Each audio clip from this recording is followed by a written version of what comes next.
Boa noite, senhora. Boa noite, senhor.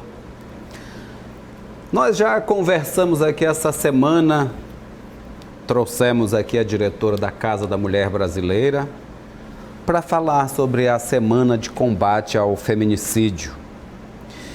Eu vou voltar a esse assunto hoje, só aqui na abertura do programa, porque hoje pela manhã, num trabalho que estou escrevendo, entrevistei uma grande autoridade aqui da nossa academia nesse assunto e ela me passou alguns dados estarrecedores, que ano passado nós tivemos 43 feminicídios no Maranhão. Em 2017 nós tivemos 48. E em 2016 nós tivemos 43 também. Este ano nós já tivemos 47. Estamos a 1 de nos igualarmos a 2017. Foi comemorado ano passado a redução desse número de 47 para 43, 48 para 43. E esse ano já estamos em 47, no meio de novembro. E a professora me passou um dado absolutamente triste, alguns dados. Ela me disse que os feminicídios acontecem principalmente aos finais de semana e às quarta-feira. E principalmente no mês de dezembro. E eu perguntei, mas por que isso, professora? Aí ela me explicou, as quartas é o dia do futebol, dos ânimos exaltados, das pessoas em casa, e os ânimos exaltados levam a um fim triste. Final de semana a mesma coisa, aliado à bebida, vamos chamar de o que deveria ser aconchego, torna-se um vulcão no seio familiar, e ali as coisas estouram. E por que dezembro, professor? Eu perguntei. Aí ela me explicou também que a família está em efervescência. Aí tanto o carinho, a bondade, o companheirismo, como os conflitos tornam-se mais intensos. Então ela virou para mim e disse, Geraldo, infelizmente, a probabilidade de que nós ultrapassemos este número comemorado ano passado é muito grande. Então eu estou falando isso aqui para que a gente faça uma reflexão.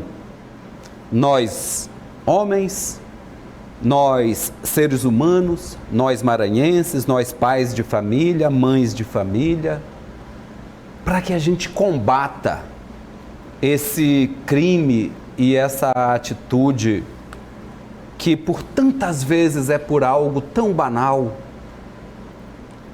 Outro dado que a professora me falou, que dos 47 feminicídios que nós tivemos esse ano, 10 foram seguidos de suicídio pelo autor do feminicídio.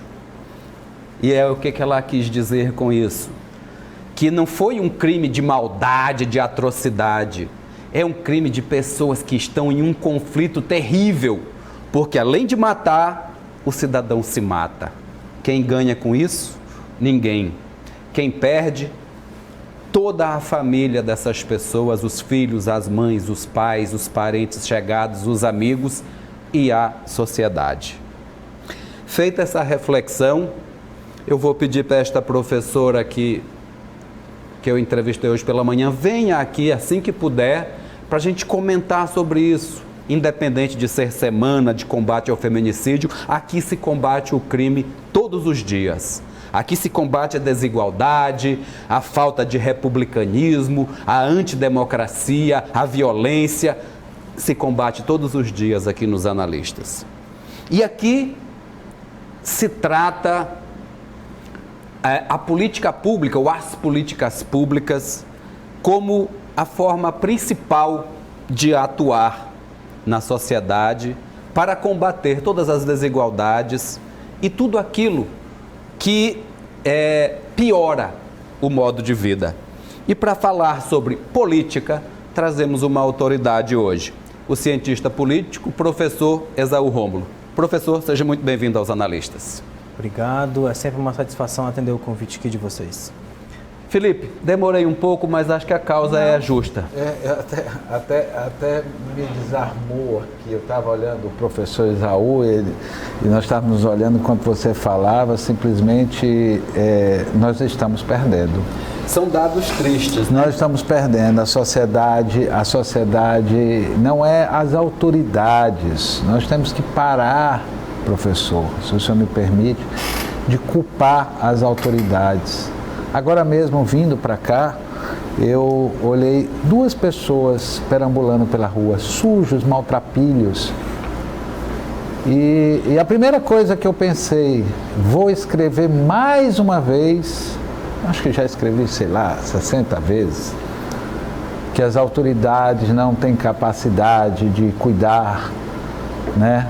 Que não têm interesse. Não é isso.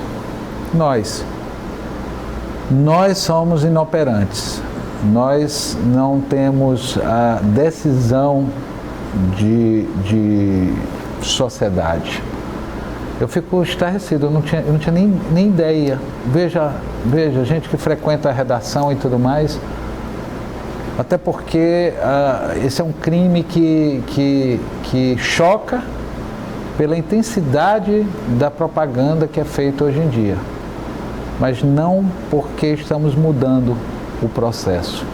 Lamento muito. Belas palavras, Geraldo. Muito obrigado. Talvez eu tenha errado em uma unidade ou 2, porque eu falei tudo de cabeça, não estou lendo nada. Então, professor, o que o senhor acha dessa falta de política pública e disso que o Felipe falou, de assumir uma meia-culpa aqui e aliviar como é que você falou? Os governantes? Não, qual foi o nomezinho que você falou? Os gestores.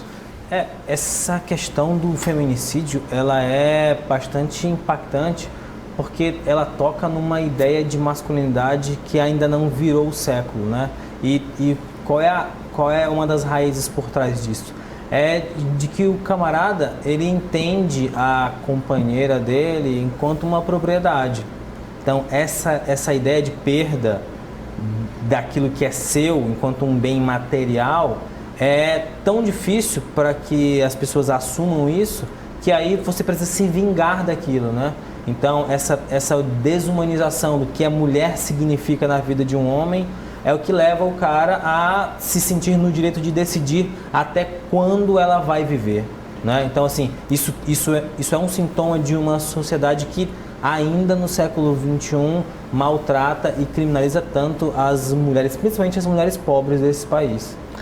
Professor, fazendo uma leitura desse quadro político que nós temos, e nós sabemos que a palavra de um presidente da República cria os rumos para que um país possa discutir os processos e dele tirar esse extrato e ser aplicado às ações, na sua leitura, hoje, essa radicalização masculina que estamos assistindo, essa brutalidade, né? Nós como homens estamos assustados de tamanha, nem falo as pessoas da imprensa estão apavoradas, porque daqui um pouco o jornalista vai estar apanhando na rua.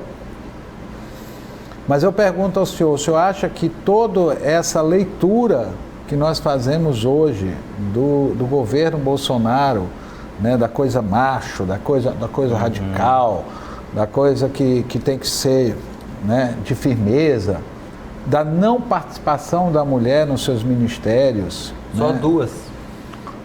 Do não respeito dele com as mulheres em ações. O senhor acha que isso aumentou o processo ou ele ajudou a trazer o processo da violência contra a mulher ao público?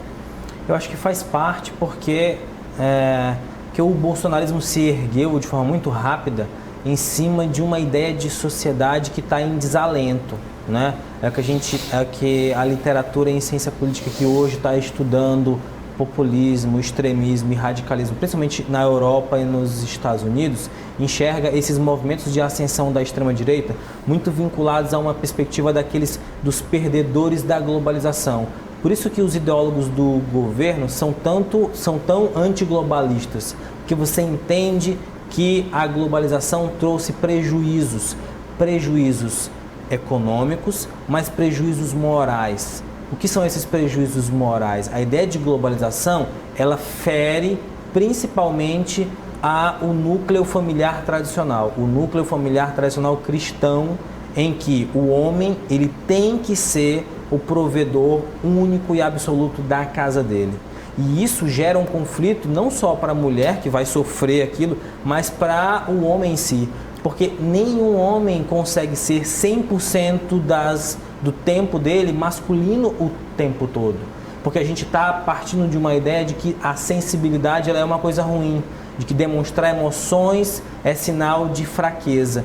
E isso coloca os indivíduos e as relações sociais num nível tão extremo que a consequência imediata disso, quando a gente está falando em liberalização de armas, isso é o combustível para uma tragédia social tão silenciosa como os números que o Geraldo traz aí.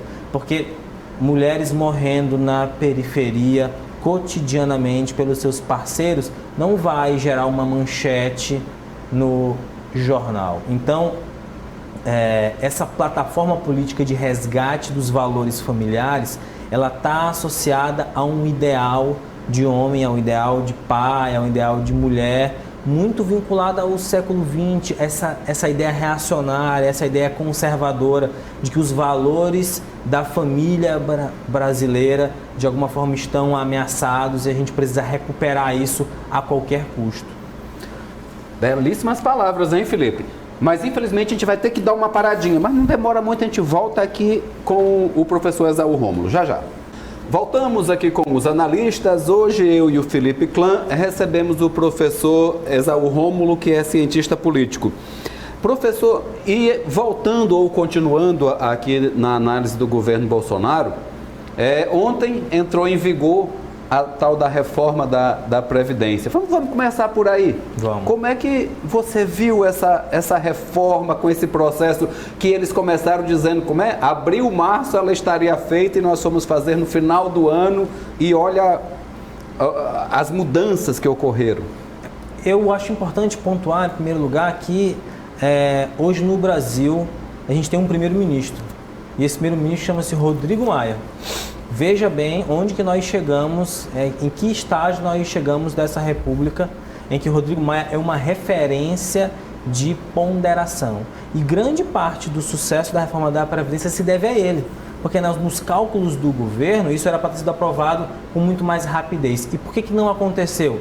Porque a lógica de articulação política que se apostou sobre o signo da nova política foi muito custosa e muito atrapalhada. Então você vê que essa reforma ela passou com muito percalço e principalmente com uma capacidade que o Rodrigo Maia teve de articular essas diferentes vozes. Do ponto de vista econômico, ela continua sendo muito difícil. Por quê? Porque ela não toca nos problemas fundamentais da crise econômica que a gente tem.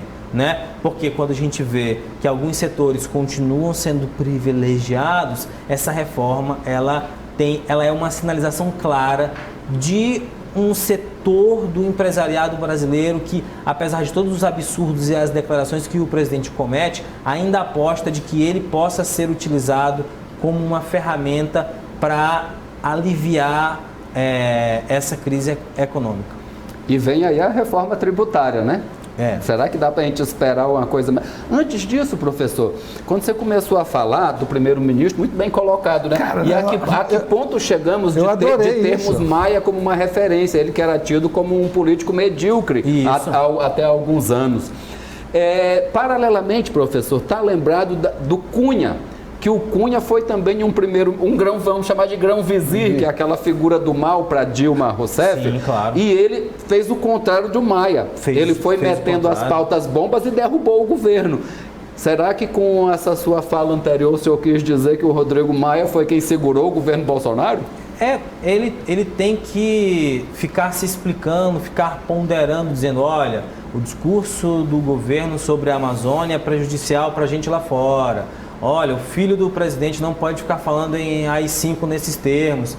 É uma espécie de primeiro-ministro que vem a público e vem dizer assim, olha, existe uma agenda econômica a ser tocada e esses excessos não contribuem para o país. Veja que eu não estou dizendo que o Rodrigo Maia é uma figura que eu tenho algum apreço por ele, mas nesse contexto tão grande e tão complexo que a gente vive, ele acaba se tornando uma referência. Professor, vamos fazer uma leitura aqui, antes de passar para essa parte tributária. A Previdência, né? Não acabou os privilégios, não vai acabar os privilégios, a verdade é essa, os altos salários vão continuar, principalmente do judiciário. Houve um processo até muito interessante, porque os militares não conseguiram tudo o que queriam, hoje já chamam o Bolsonaro de traidor. Isso. Né? Isso é uma loucura e é perigosíssimo isso, porque a família militar é muito mais unida que muita gente acha. Mas vamos pensar aqui o seguinte, essa reforma não chega à população, né? Chega às reservas do Tesouro Nacional, chega ao interesse de captar dinheiro de investidores internacionais, porque a palavra confiança não existe no nosso país, porque o PSDB acabou com... O PT acabou... O PSL está acabando com isso também, terminando de acabar e tudo mais. Como é que nós vamos ficar? Nós estamos vendo um Chile em que nós levamos 30 anos para assistir a população, né, estar nas ruas gritando, e agora? Justamente quando surtiu efeito a reforma deles, da Previdência. Que não há muita diferença, professor. A única diferença que há é que o primeiro-ministro, o senhor vai me permitir, eu vou até roubar essa sua colocação pode ficar à vontade. Lá para as colunas, lá para o jornal. Mas vocês são colegas colunistas do Imparcial. Verdade. Mas eu tenho que roubar, né? Eu tenho que pedir permissão. Até quando se rouba, tem que se pedir permissão nesse país. E veja, qual vai ser o alcance em médio prazo, em curto prazo, em médio e longo prazo, deste efeito, né, de quem está começando a vida do trabalho, a vida profissional, e quem agora já vai começar a fase de se aposentar. Né? Porque nós conhecemos muitas pessoas que estão se aposentando que não estão entendendo nem o que vai acontecer Sim. com eles. Uhum. Como é que o senhor olha isso? O que será para o nosso país? É interessante porque a gente precisa pensar que o que torna um país rico, a variável explicativa que torna um país rico não é apenas crescimento econômico. Porque, como foi bem dito aí, o Chile tem um crescimento econômico referência para a América Latina. E isso não foi suficiente para impedir que os protestos acontecessem. Então, o entendimento de quem está lá no governo hoje é de que crescimento econômico por si só reduz desigualdade, de que o crescimento por si só melhora a vida das pessoas. Só que se esse crescimento econômico não vem acompanhado de políticas públicas universais, se esse crescimento econômico não vem acompanhado de um compromisso com a redução de desigualdades, o Brasil é um país muito desigual, tem muita gente que ganha nada e tem pouca gente que ganha muito. Isso é o óbvio. E os governos do PT não conseguiram quebrar essa lógica. Suavizaram a questão do combate à pobreza, investiram numa redistribuição de renda tímida, com um modelo que é sucesso para o mundo todo, que é o Bolsa Família, investiram numa cidadania pelo consumo, só que isso tem um teto. Para além disso, o investimento na infraestrutura pública, bens e serviços públicos, é o que faz com que a gente possa, mesmo ganhando pouco, ter uma qualidade de vida digna. Só que olha onde está a contradição. Eu estou investindo numa proposta de reforma da Previdência e de reforma tributária que vai olhar para crescimento econômico e eu estou sucateando os serviços públicos. O que se quer hoje fazer com o SUS, quando a gente tem essa PEC do teto de gastos, é dizer, nos próximos 20 anos eu não tenho mais dinheiro para investir em saúde pública, em educação pública. O que vai acontecer então se eu estou dificultando o acesso à Previdência e eu não estou dando condições para cuidar dessa população que vai envelhecer e para educar essa população que está vindo agora? A gente tem aí uma equação perfeita para o que o Chile vive hoje. E olha só, as propostas para combater o desemprego apresentadas essa semana, uma repetição de coisas que Dilma fez e não deu certo, de que Lula fez e não deu certo, é uma reedição, que é uma outra equação que está construída para dar errada, né, professor? Essa semana a gente fez 2 anos da reforma trabalhista do Temer, que prometeu 6 milhões de empregos.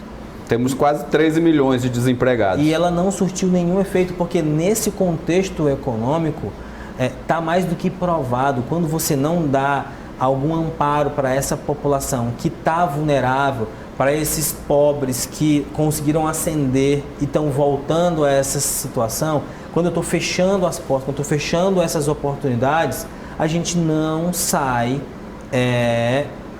a gente não consegue reverter esse quadro social, né? Mas quando você olha nesses 11 meses de governo, quais foram as declarações do presidente ou da equipe econômica dele que sinalizam que há um interesse em olhar para o Nordeste, para a região mais pobre, em reduzir desigualdades? Você está falando só no preço do dólar, você está falando só em investimentos, você está falando só em leilão do petróleo, e aí você tem um ministro da Economia que fez a carreira toda na iniciativa privada. E em banco, e no exterior. E apanhou, né? Vamos lembrar que na reforma da Previdência, né, eu ia falar da diferença do Chile, a única coisa que ele não conseguiu, que era o principal pedido dos banqueiros, que era a Previdência privada. E tem uma outra coisa que dizem, no próximo bloco eu vou perguntar o que o professor pensa disso, é que dizem que nem os pensadores de Chicago acreditam mais na escola de Chicago, que é de onde o Paulo Guedes vem e se firma. Mas primeiro a gente faz nosso intervalozinho e volta já já. Voltamos com os analistas. Hoje estamos fazendo uma análise da situação política, do contexto político brasileiro e, para tanto, recebemos o professor Esaú Rômulo, que é cientista político. E então, professor, esse pensamento mesmo da escola de Chicago, da formação do nosso ministro da Economia, é um pensamento que está em desuso pela globalização? É a mesma coisa que o Fordismo, né? Há um certo fetiche do Paulo Guedes com a ideia de que a gente precisa enxugar o Estado brasileiro. Mas, e aliado a esse fetiche, há uma pressa muito grande, né? E então, como é que você desmonta essa burocracia? Você desmonta ela na força bruta, né? Você vai dizer que você vai diminuir o número de municípios, você está dizendo que você vai reduzir a receita, você vai desvincular os gastos, só que, mas você quer chegar onde especificamente com isso, né? E isso é um ponto bastante sensível que eu não vejo muita gente comentando, é que em nenhum momento do processo eleitoral do ano passado se falou nisso. A gente não teve sequer debate para que o candidato Jair Bolsonaro pudesse dizer assim, olha, eu quero fazer isso com a economia. Porque ele não sabia o que ele ia. E ele declarava isso, ele dizia que quem vai resolver a economia é o Paulo Guedes. Então você tem, como eu costumo dizer, você tem 2 governos. Você tem aquele governo surrealista, que vive das declarações dos membros do Palácio, pai e seus filhos, que vivem numa outra realidade, e esse governo dos liberais, que tem até agora tem uma carta branca para tomarem de conta de algumas medidas em que não fica claro, eu acho que o Felipe tocou muito bem nesse aspecto, não fica claro para o brasileiro médio como a vida dele vai mudar a partir disso, né? Parece que é uma medida pró-governo e não pró-população brasileira. Acho que esse governo tem uma dificuldade muito grande em olhar para o cara que votou nele e dizer assim, olha, a gente está fazendo isso para melhorar a sua vida. Não? Professor, da última vez que nós estivemos com o senhor, nós fizemos uma provocação no sentido de que nós caminhávamos para uma ditadura, né? Não sabemos qual é o formato dessa ditadura, porque nós temos um ex-militar radical, nós temos um governo composto de generais, né? Todo respeito aos generais, até tem tido um comportamento exemplar, por incrível que pareça. Eu acho que o equilíbrio está aí, né? Os interesses sendo trabalhados, e nós temos um vice-presidente que sabe como ninguém entrar e sair dos processos. Ultimamente, por uma força estranha, o Mourão desaparece do cenário. Ele está mais calado. Né? Desaparece do cenário. Os quartéis estão de sentinela, os quartéis estão efervescentes. Todos os militares, igual nós conversamos, né, sempre de forma reservada, porque são as melhores fontes que a gente tem que guardar, principalmente para o futuro, eles nos colocam isso, que a ordem do dia, né, é ver o comportamento do capitão, porque no entendimento deles, quem deveria ser o presidente era o Mourão. Como é que o senhor olha isso? Estamos caminhando para uma radicalização, porque todo dia eles ficam alimentando esse pelotão de alucinados radicais que nós estamos vendo, nessa legião de loucos nas redes sociais, que às vezes me mete até medo, viu, Geraldo? Mas mete mesmo. Nós podemos ter uma ditadura diante dessa coisa que está acontecendo na América do Sul, porque a Bolívia já é ditadura, a Venezuela já é ditadura. Rapaz, Chile... olha, a Venezuela, o presidente foi eleito, o nosso também. Ele foi eleito, queira, quer não, eles ainda têm 3 anos. Sem paixão, sem paixões. Né? Não dá para ter paixões lá naquela situação. Mas a Bolívia, botaram uma mulher lá, um fantoche, e ela está fazendo tudo que... Botou até os militares para jurar no Estado laico, para jurar fidelidade à pátria em cima da Bíblia. Quer dizer, nós já temos 2 ditaduras instaladas. O Chile está caminhando para isso, né? Não sei o que vai dar no Peru também. Então, a gente tem uma história muito próxima desse processo de redemocratização da América Latina. Os processos de democratização e redemocratização da América Latina têm como um dos atores principais as Forças Armadas, né? Por quê? Porque num processo em que as instituições ainda estão fragilizadas, há sempre esse fantasma que assombra, né? Assombra o processo democrático, e no Brasil não é diferente, né? O apreço que os líderes atuais do Brasil têm com a ditadura, eles de fato dão um certo calafrio, porque há hoje uma tentativa de romantizar o que foi aquele processo, né? Uma espécie de revisionismo histórico para tentar recuperar o papel importante de que a ditadura teve. Eu acho que o papel dos militares hoje no governo Bolsonaro é de tocar a máquina pública, né? Eles estão dispostos em setores estratégicos do governo, eles têm uma expertise em políticas públicas, são de fato militares que têm um conhecimento sobre gestão muito grande.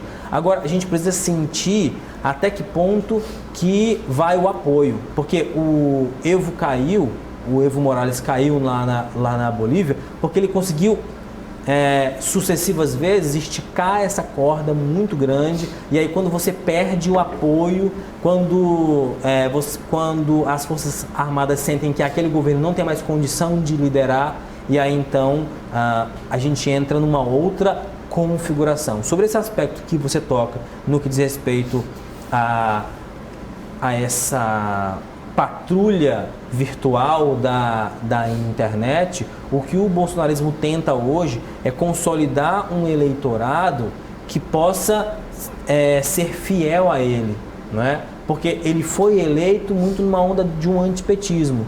Só que o antipetista não necessariamente é bolsonarista.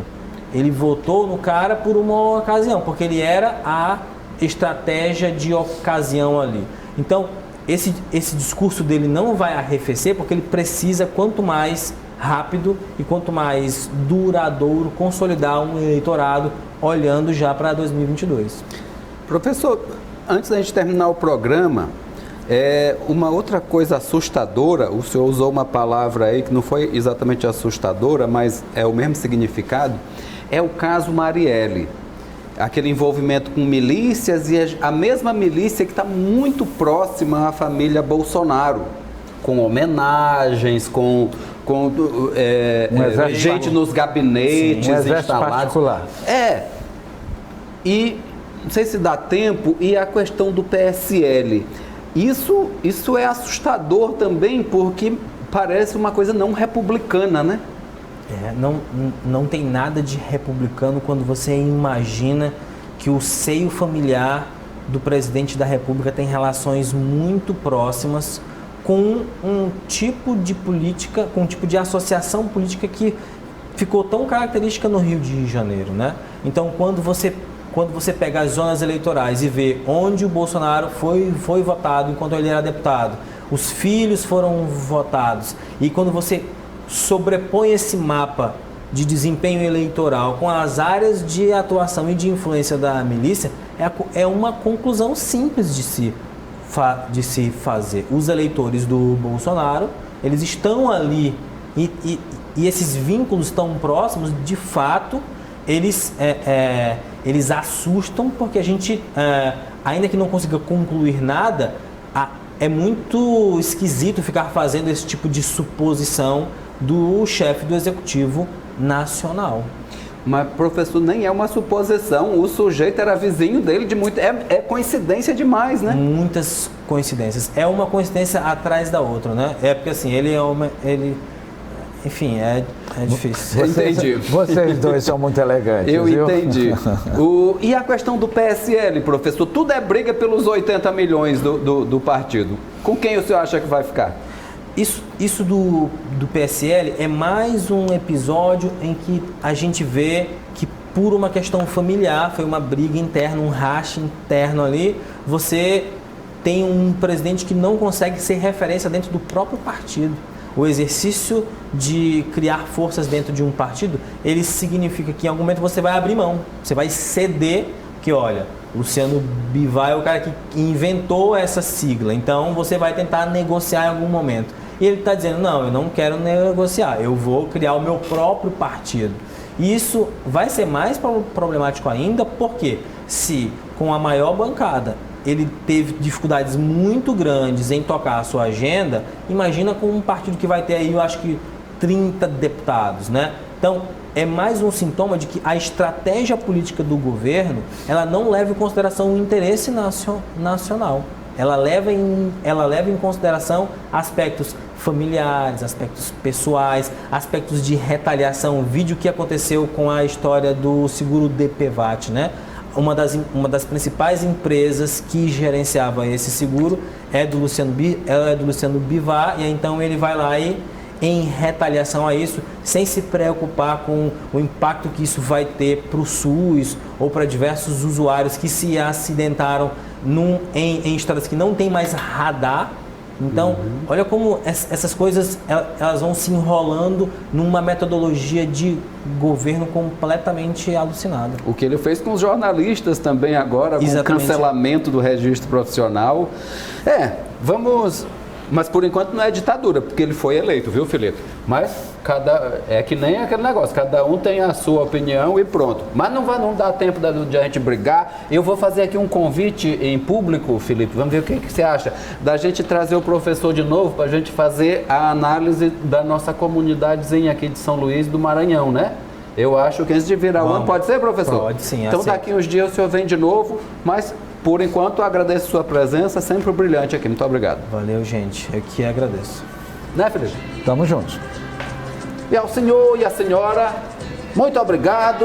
E amanhã, quem tem direito, começa a gozar o feriado do 15 de novembro. Esta data aqui, a gente poderia até ter falado dela, mas vamos deixar para a próxima oportunidade. Aproveite a sexta-feira, o sábado e o domingo, para segunda-feira nós estarmos inteirinhos aqui na luta pela igualdade na nossa comunidade brasileira.